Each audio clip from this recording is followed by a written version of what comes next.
Lorsque les superstars de la WWE conquièrent Hollywood, il ne s'agit pas seulement de lumière brillante et de rôles dans des superproductions. Ces personnages plus grands que nature transposent sur grand écran le charisme, les qualités athlétiques et les talents de conteurs qui ont fait d'eux des icônes dans le Squared Circle. Mais qui a effectué les transformations les plus choquantes? Restez avec nous pour découvrir les catcheurs qui ont troqué leurs collants contre des scripts de films et ceux qui sont vraiment devenus des vedettes du box-office. Commençons par Dwayne « The Rock » Johnson, l'homme qui peut tout faire. De l'électrification des arènes de la WWE, où il est devenu 10 fois champion du monde et l'une des superstars les plus charismatiques de l'histoire, à la domination des superproductions hollywoodiennes, l'histoire plus grande que nature de The Rock est pleine d'inspiration. Au début des années 2000, The Rock est passé du catch à la comédie, grâce à sa notoriété et à son talent pour captiver des publics variés. Après son succès à la WWE, où il a captivé des millions de personnes grâce à sa présence électrisante et à ses talents de promoteur hors pair, Hollywood l'a rapidement remarqué. Son premier rôle dans Le Retour de la momie en 2001 a marqué le début d'un nouveau chapitre, mêlant harmonieusement son personnage de la WWE à un style cinématographique. Cette transition n'était pas seulement un changement de carrière, c'était une décision calculée qui tirait parti de sa notoriété dans le catch pour s'imposer comme une star bankable dans l'industrie cinématographique. Dans le rôle du roi Scorpion, il a mis à profit le charisme et le physique qu'il a appris à maîtriser à la WWE. Ce rôle lui a permis de décrocher son premier rôle principal dans Le Roi Scorpion en 2002. Le film lui a rapporté 5,5 millions de dollars, établissant ainsi le record du salaire le plus élevé pour le premier rôle d'un acteur. C'est ainsi que l'on peut parler d'attente démesurée. Les catcheurs devenus acteurs sont souvent confrontés au scepticisme. Mais The Rock ne s'est pas contenté de briser le moule, il l'a fait voler en éclats. Bien sûr, Hulk Hogan a essayé avec Suburban Commando, mais The Rock a pris une envergure mondiale. Très tôt, les initiés d'Hollywood lui ont suggéré de perdre du poids, d'abandonner son personnage de catcheur et de garder le silence sur son passé à la WWE.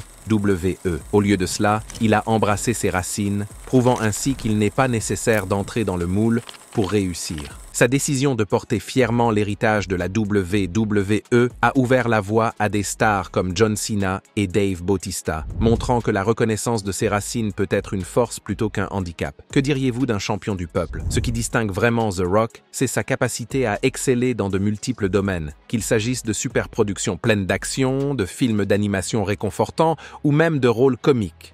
Il n'est pas seulement la star de l'action qui a insufflé une nouvelle énergie à des séries à succès comme Fast and Furious et Jumanji. Il est aussi l'adorable Maui dans Moana, chantant « You're welcome » comme un pro. Et qui pourrait oublier son rôle comique dans Tooth Fairy? Seven Bucks Productions est la propre société de production de The Rock, née à un moment difficile de sa vie, alors qu'il n'avait que $7 à son nom. Aujourd'hui, elle est à l'origine de la plupart de ses plus grands succès, lui permettant d'exercer un contrôle créatif et de produire régulièrement des projets réussis et percutants. De plus, c'est un clin d'œil à son ascension vers le succès, qui illustre sa transformation en une icône mondiale. Quelle est la prochaine étape pour Dwayne? La Smashing Machine. Préparez-vous à un tournant dramatique. The Rock incarne Mark Kerr, une légende de la MMA qui catch contre l'addiction. Réalisé par Benny Safdie, ce film d'A24 devrait montrer une facette brute et émotionnelle de The Rock que nous n'avons jamais vue auparavant. En 2026, The Rock sera à l'affiche de 3 films très attendus, chacun mettant en lumière un aspect unique de l'évolution de sa carrière. Dans le remake en prise de vue réelle de Moana, il reprend son rôle bien-aimé de Maui, renouant avec le public familial grâce au charme et à l'humour qui ont fait de l'original animé un classique. Dans Jumanji 4, il reprend le rôle du docteur Smolder Bravestone, démontrant son talent pour faire revivre les superproductions avec un mélange parfait d'humour et d'action. Dans Fast X, Part 2, il redonne de l'énergie à Luke Hobbs, réaffirmant sa place de force dominante dans le genre de l'action. De la WWE à Hollywood, The Rock continue d'inspirer par sa volonté implacable et son charisme inégalé. Le champion du peuple est véritablement devenu une icône mondiale. Parlons maintenant de John Cena. Oui, l'homme qui est pratiquement synonyme de la WWE et qui a trouvé le moyen d'écraser Hollywood. Des superproductions pleines d'action aux comédies à mourir de rire, Cena s'est taillé une place à part dans le monde du divertissement. Et honnêtement, qui l'aurait vu venir lorsqu'il faisait tourner les gens en bourrique sur le ring? Petite anecdote, John Cena n'a pas toujours été attiré par le métier d'acteur. Sa première apparition sur grand écran a eu lieu en 2006 dans le film The Marine, produit par WWE Studios. Bien que le film n'ait pas été un grand succès critique, il a permis à John Cena de démontrer sa capacité naturelle à animer des séquences d'action. Sa performance laisse entrevoir le potentiel de Cena pour devenir une star de l'action, alliant son physique à une présence magnétique à l'écran, fruit de ses années passées sur le ring. Si le film n'a pas vraiment remporté les Oscars, il a permis à Cena de goûter au feu de la rampe en dehors du ring. Mais il sera le premier à admettre qu'il n'était pas prêt pour Hollywood à l'époque, déclarant « J'étais encore en train d'apprendre à communiquer avec le public au-delà du ring de catch ». Il a cependant continué à faire des essais avec des films comme 12 Rounds et Legendary, gagnant lentement mais sûrement de l'assurance devant la caméra. C'est alors que la comédie a changé la donne. Ce n'était pas seulement un nouveau genre pour Cena, c'était aussi une plateforme qui lui permettait d'entrer en contact avec le public d'une manière totalement différente. Sa performance dans Trainwreck a prouvé qu'il pouvait être plus qu'un dur à cuire. Il a montré qu'il pouvait faire rire les gens, souvent en se moquant de lui-même. Ce passage à la comédie a permis à Cena de montrer sa polyvalence et de prouver à Hollywood qu'il avait de l'envergure, ce qui lui a ouvert les portes à des opportunités encore plus grandes. L'interprétation hilarante de Cena dans Trainwreck en 2015, dans le rôle du petit ami maladroit et trop zélé d'Amy Schumer, a fait craquer le public, et Hollywood a pris des notes. Qui aurait cru que le type célèbre pour avoir crié « Vous ne pouvez pas me voir » pouvait nous faire rire si fort? Ce rôle a ouvert les vannes, menant à des performances à mourir de rire dans Sisters, Daddy's Home et Blockers. Cena lui-même a déclaré « La comédie m'a donné la liberté de montrer une facette différente de moi-même, une facette que les fans n'avaient pas vraiment vue auparavant. Et les fans ont adoré. Mais il ne faut pas croire que Cena ne fait que des blagues. Il est passé maître dans l'art de l'action et de la comédie, alliant sa prestance de catcheur à ses talents de comédien. L'exemple parfait, son rôle de Peacemaker dans Suicide Squad de James Gunn. Cena a fait rire, a su manier l'action et a même réussi à toucher notre corde sensible, en particulier dans le final de Peacemaker, où sa vulnérabilité et son humanité ont ajouté une profondeur émotionnelle inattendue à un personnage connu pour son humour effronté et ses pitreries excessives. Le succès de Peacemaker lui a valu sa propre série Max sur HBO, dans laquelle Cena a montré sa palette d'acteurs dramatiques et comiques. Sérieusement, si vous ne l'avez pas encore vu, qu'attendez-vous? Bien entendu, l'ascension de Cena à Hollywood ne s'est pas faite sans heurts. Il parle ouvertement des défis que représente la transition entre le catch et le métier d'acteur, déclarant « Si vous avez une chance de réussir, vous devez vraiment vous préparer autant que possible. » Son passé à la WWE s'est avéré être une arme secrète. Les années passées à se produire en direct devant des foules immenses ont aiguisé ses talents d'improvisateur et lui ont appris à s'adapter rapidement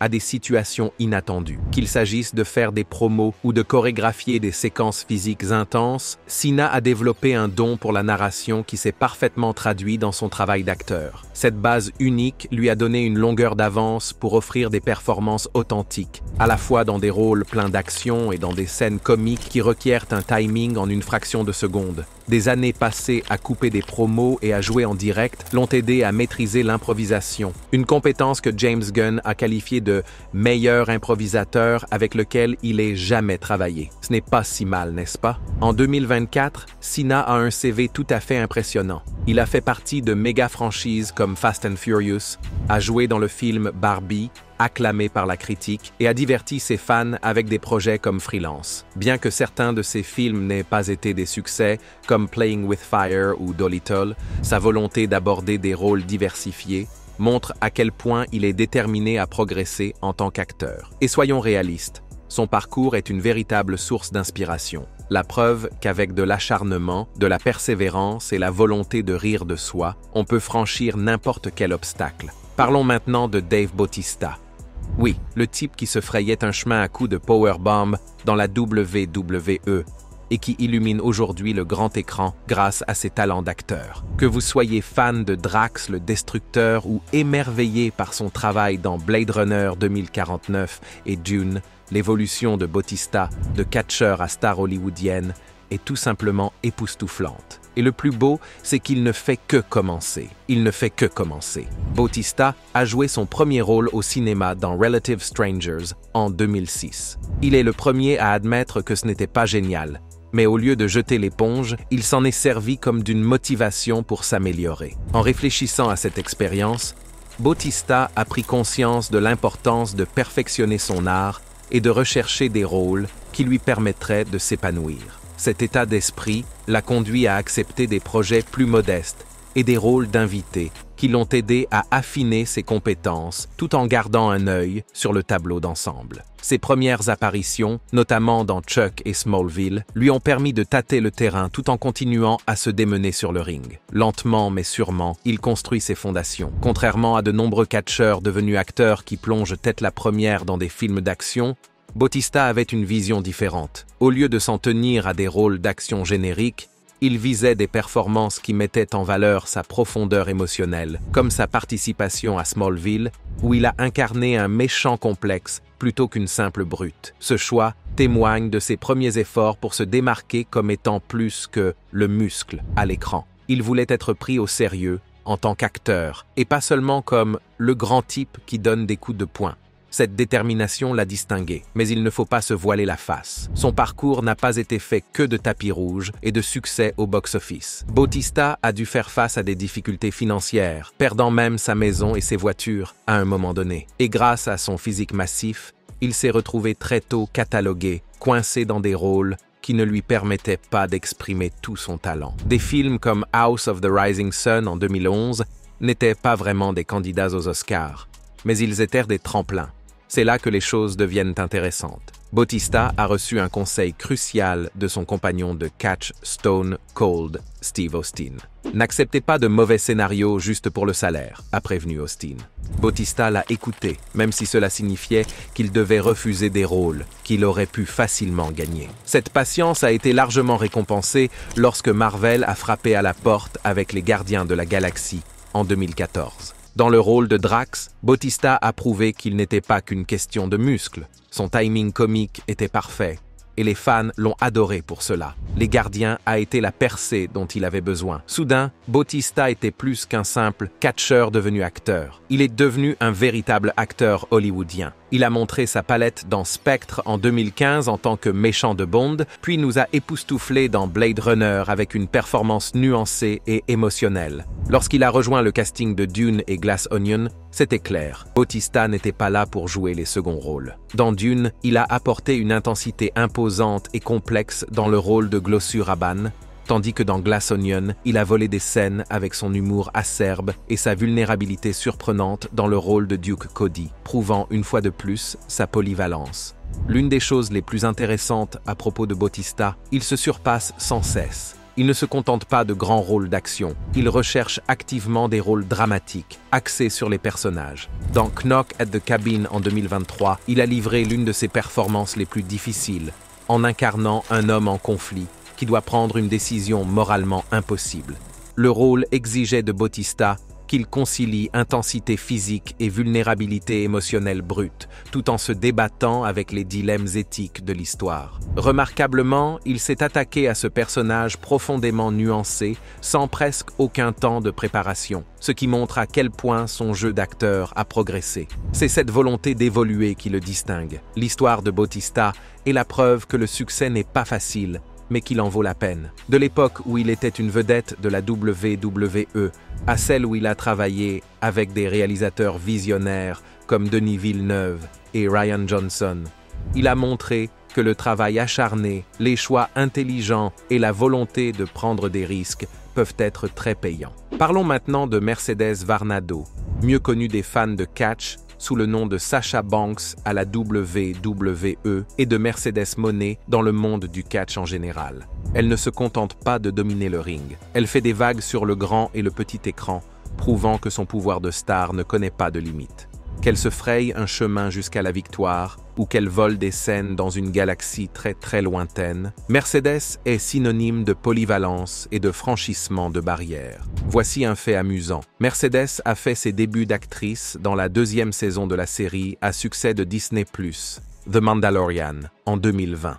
Ce rôle n'a pas seulement mis en valeur sa présence naturelle à l'écran, il lui a aussi ouvert les portes d'opportunités plus importantes. En livrant une performance remarquable dans le rôle de Koska Reeves, Mercedes a attiré l'attention des initiés d'Hollywood, prouvant qu'elle pouvait passer sans problème de la catch à la comédie, tout en apportant un charisme unique à chaque projet. Elle a joué le rôle de Koska Reeves, une guerrière mandalorienne au caractère bien trempé et un membre loyal des Night Owls. Son interprétation, totalement réussie. Les fans et les critiques ont adoré la façon dont elle a apporté son charisme dans le ring au rôle, donnant à Koska Reeves une présence distincte dans chaque scène. On peut dire que Mercedes ne s'est pas contentée d'entrer dans la comédie, elle en a enfoncé la porte. Mais attendez, ce n'est pas tout. En janvier 2023, Mercedes est apparue dans le jeu télévisé Barmageddon de la chaîne USA Network en tant que candidate célèbre. L'épisode a été filmé avant son départ de la WWE, ce qui en fait un moment de croisement intéressant pour les fans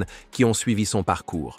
Il symbolise un mélange unique de ses univers de catch et d'actrice, donnant aux fans l'occasion de célébrer l'évolution de sa carrière, tout en continuant à profiter du charisme et de l'énergie qui ont fait d'elle une icône de la catch. À la même époque, elle franchit une étape importante dans sa carrière d'actrice en jouant dans le film d'action et de suspense The Collective.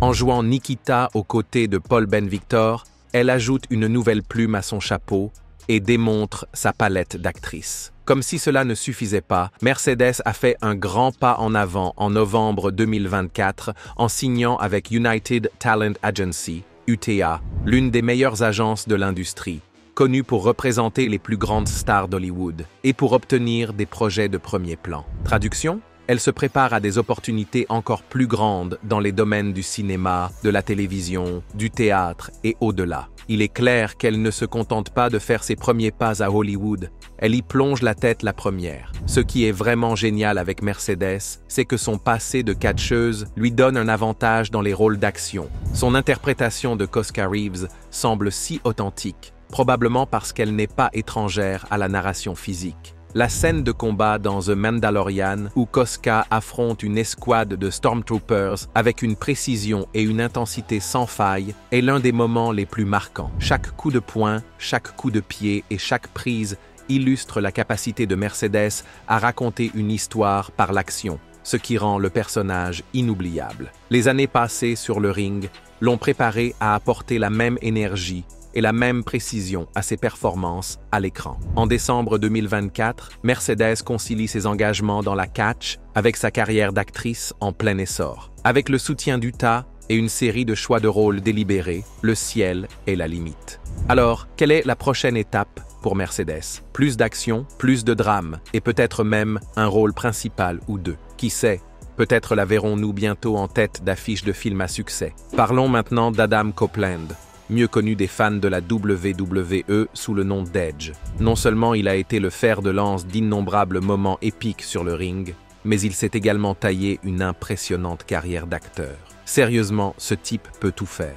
Qu'il joue les méchants ou qu'il se lance dans des rôles dramatiques, le parcours de Copeland, de catcheur superstar à acteur accompli, est à marquer d'une pierre blanche. Fait amusant, le premier rôle de Copeland remonte à 2000, lorsqu'il a joué un bandit de grand chemin nommé Lachlan dans le film fantastique Highlander, Endgame. Même si le rôle était modeste, il a marqué le début de son exploration du métier d'acteur, lui donnant un avant-goût de la vie sur un plateau de tournage. Cette expérience ne l'a peut-être pas propulsé au rang de star, mais elle a jeté les bases de son passage ultérieur du catch à Hollywood. Un petit rôle, certes, mais tout le monde doit bien commencer quelque part, n'est-ce pas? En 2011, après s'être retiré de la catch pour des raisons médicales, Copeland s'est lancé à plein temps dans le métier d'acteur. Sa grande chance? un rôle récurrent de Dwight Hendrickson dans la série Haven sur Syfy. Son personnage avait la capacité surnaturelle d'attirer les balles. C'est vraiment cool, non?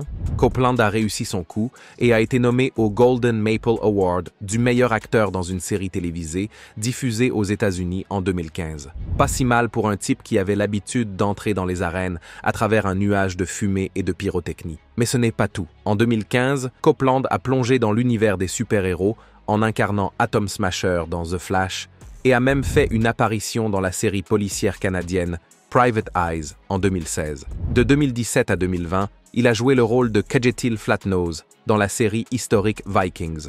Ce qui a fait de Kjetil un personnage si remarquable, c'est sa transformation d'un père de famille loyal en un personnage profondément conflictuel et assoiffé de pouvoir.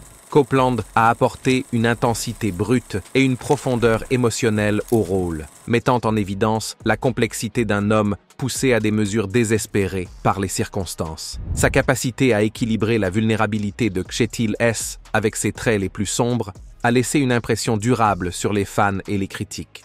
Il ne s'agissait pas d'un simple rôle de dur à cuire. Copeland a apporté de la profondeur et des nuances à Kjetil, faisant de lui l'un des personnages les plus complexes de la série. Et le plaisir ne s'arrête pas là. En octobre 2022, Disney+ a annoncé que Copeland jouerait le rôle d'Ares, le dieu de la guerre, dans Percy Jackson et les Olympiens. Ce rôle est une étape importante dans sa carrière d'acteur et marque son entrée dans une franchise mondialement appréciée. Les fans ont fait le buzz autour de ce casting, impatients de voir comment la présence imposante de Copeland donnera vie à Ares. Fans de catch, tenez-vous prêts, ça va être épique. N'oublions pas non plus le travail de Copeland au cinéma. Vous vous souvenez du film Bending the Rules de WWE Studios en 2012? Il y jouait Nick Blades, un détective de la Nouvelle-Orléans à l'esprit malin, aux côtés de Jamie Kennedy. Et qui pourrait oublier Money Plane en 2020? D'accord, le film n'a peut-être pas remporté d'Oscar, mais Copeland, dans le rôle de Jack Reese, un voleur chargé de cambrioler un casino aérien futuriste, était indéniablement amusant à regarder. Et le plus beau, c'est que Copeland a déclaré que le fait d'être acteur l'avait rendu plus fort. Copeland a déclaré que le fait d'être acteur avait fait de lui un meilleur catcheur. Par exemple, son expérience dans Vikings lui a appris à transmettre des émotions complexes par un simple regard ou un changement de ton subtil, une compétence qu'il a ensuite appliquée à ses promos à la WWE, ajoutant des couches de profondeur à ses rivalités et à ses récits. Comment? En lui apprenant à canaliser les émotions subtiles et à élever le niveau de sa narration. Si vous avez déjà vu l'une de ses promos légendaires, vous savez exactement ce qu'il veut dire. Le métier d'acteur lui a donné les moyens d'apporter encore plus de profondeur et d'émotion à ses performances sur le ring. En décembre 2024, Copeland réussit toujours l'ultime numéro d'équilibriste entre le catch et la comédie. Son interprétation d'Ares dans Percy Jackson et les Olympiens est l'un des moments télévisés les plus attendus de l'année. Et honnêtement, qui ne voudrait pas voir Edge dans le rôle du dieu de la guerre? Quel est votre rôle préféré d'Adam Copeland? Est-ce son rôle intense dans Vikings, ses pitreries dans Money Plane ou ses moments inoubliables dans Haven? Faites-nous le savoir, nous serions ravis de vous entendre. Hulk Hogan est un nom qui résonne bien au-delà du ring de catch. Il a su tirer parti de sa notoriété en tant que catcheur professionnel pour faire carrière à Hollywood, devenant ainsi une véritable icône de la culture pop. Voyons les grandes lignes de son parcours, qu'il a vu passer de l'abattage de ses adversaires au végétariat sur le grand et le petit écran. La première grande percée de Hogan en tant qu'acteur a été son rôle de Thunder Lips dans Rocky. Ce rôle lui permet de mettre en valeur le charisme et le physique qui ont fait de lui une star du catch, tout en présentant sa personnalité hors du commun à un tout nouveau public. Cette performance démesurée a non seulement renforcé son attrait, mais a également ouvert la voie à sa transition vers Hollywood, prouvant qu'il pouvait captiver les fans à la fois sur le ring et en dehors. En jouant un catcheur flamboyant face à Rocky Balboa de Sylvester Stallone, Hogan a transposé son personnage plus grand que nature sur le grand écran, ce qui lui a permis de toucher instantanément le grand public. Ce n'est que le début. Après Rocky III, Hogan est la tête d'affiche de No Holds Barred en 1989, dans le rôle de Rip Thomas, un catcheur professionnel aux prises avec un directeur de télévision impitoyable. Bien que le film ne soit pas un succès au box-office, il devient un classique culte pour les fans de catch. Au début des années 90, Hogan s'est orienté vers des rôles familiaux comme Suburban Commando en 1991, où il jouait un guerrier intergalactique échoué sur Terre, et Mr. Nanny en 1993, où il incarnait un catcheur devenu garde du corps qui s'occupait d'enfants espiègles. Ces rôles ont trouvé un écho auprès des fans parce qu'ils montraient une facette plus légère et plus humoristique de Hogan, associant sa personnalité de dur à cuire à des situations comiques aussi divertissantes qu'inattendues. Son sens du timing et sa capacité à se moquer de lui-même ont fait de ces films des incontournables pour de nombreux téléspectateurs. Dans ces films, Hogan associait son image de dur à cuire à la comédie, et les fans ont adoré. Hogan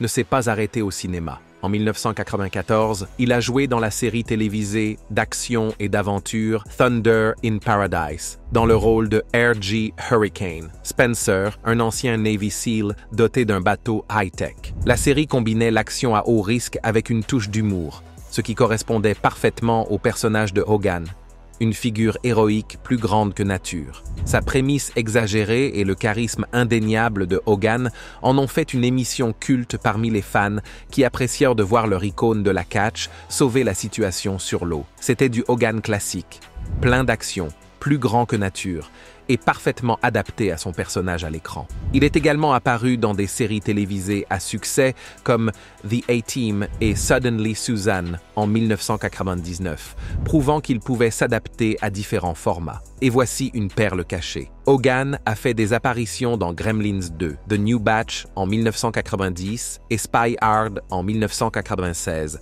se moquant souvent de son personnage de catcheur. Ces moments lui ont permis de s'attacher à un public plus large et de mettre en valeur son sens de l'humour. Entre le milieu et la fin des années 90, Hogan reste occupé avec des rôles dans Santa with Muscles en 1996 et 3 Ninjas, High Noon at Mega Mountain en 1998. Bien que les critiques n'aient pas été très favorables à ces films, ils sont devenus des classiques cultes pour les fans qui ont grandi en regardant Hogan. Ces rôles, en dépit de leur caractère comique, ont contribué à l'attrait durable de Hogan, en consolidant son statut de favori nostalgique et en démontrant sa capacité à embrasser le côté amusant du divertissement. Bien sûr, les critiques n'ont pas été très tendres, mais ces films ont consolidé la place de Hogan en tant que favori nostalgique pour de nombreux fans. Hogan a également prêté sa voix incomparable à des séries animées telles que Robot Chicken, American Dad et China, IL. Sa capacité d'adaptation lui a permis de rester dans le paysage du divertissement en constante évolution. Et qui pourrait oublier son incursion dans la télé-réalité? Hogan Knows Best a permis aux fans de jeter un coup d'œil sur sa vie de famille, tandis que des animations telles que la reprise en 2008 d'American Gladiators ont fait découvrir son charisme à de nouveaux publics. En 2024, les rumeurs d'un biopic sur Hogan avec Chris Hemsworth font vibrer les fans. Bien que le sort du projet soit incertain, l'idée à elle seule montre l'impact durable de l'héritage plus grand que nature de Hulk Hogan. Le passage de Hulk Hogan du catch à la comédie n'a pas toujours été facile, mais son charisme, son éthique de travail et sa base de fans dévoués l'ont aidé à se tailler une place durable dans la culture pop. Alors, quel est votre moment préféré de Hogan? Thunder Lips dans Rocky III, ses pitreries dans Suburban Commando ou quelque chose de tout à fait différent? Faites-nous part de vos impressions dans la section des commentaires et, avant de partir, n'oubliez pas d'aimer cette vidéo et de vous abonner à Ring Rivals pour ne pas manquer les prochaines.